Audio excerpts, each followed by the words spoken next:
Hello mga mima ko, this is Pamela, babaeng waray nun. Pero dito ako ngayon naninirahan sa Mahayag St. Bernard dito sa Leyte. Tapos ko nga palang makapagbukas ng mga bintana, eto at isinalansan ko nga rin itong mga pinggan dito nga sa lagayan. Di na nga lang din pala ang laman nitong lagayan nga namin ng bigas, kaya eto, re-refillan ko na nga rin. Ito nga palang rice dispenser, meron nga sila nito 10 kilos na mailalagay, kaya kung gusto nyo rin yung link ilalagay ko na lang sa comment section. At tapos ko nga rin palang ma-refillan yung bigasan, ayan, at magsasaing na nga rin pala ako para nga sa pang umagahan namin ni Kuya. May tira pa naman kaming ulam kagabi ni Kuya, kaya iinitin ko na nga lang din yon. Kakape nga sana ako, ang kaso wala na nga rin pala akong ininit na tubig sa thermos, kaya eto, mag-iinit nga lang muna ako ng tubig. Wala nga pala akong takore, kaya ayan, dyan talaga ako nag-iinit ng tubig sa kaldero. Tulog pa pala dyan ng dalawang bata, at habang naghihintay nga ako sa ininit ko ang tubig, eto, at nagwalis nga lang muna ako. Masyado rin kasing malawak itong bahay nila nanay, kaya kailangan talaga ay palaging winawalisan. Tayong mga nanay, ito talaga yung mga gawaing bahay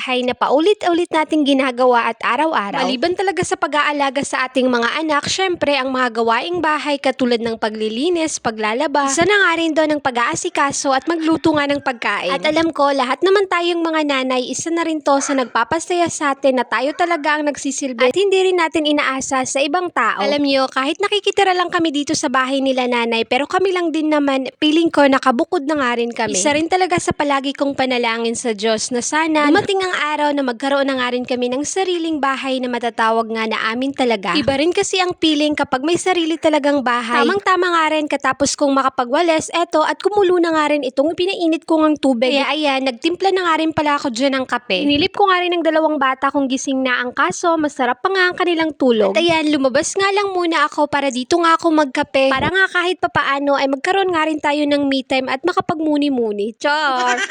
Huy, walang ganon, kaya habang maaga pa, eto, at nagsalang na nga lang din ako sa aking mga labahin. Tamang-tama nga rin nagising ng batang maliit, kaya ayan, dali-dali ko na nga rin siyang pinaliguan. At habang ang kuya nga ayan, masarap pa nga ang kanyang tulog. Bago ko nga rin pala mapaliguan ng batang maliit, ay pinainom ko nga lang muna siya ng kanyang vitamins. Ang kuya naman, panay laro nga sa gabi, kaya ayan ang ending ay palaging puyat nga.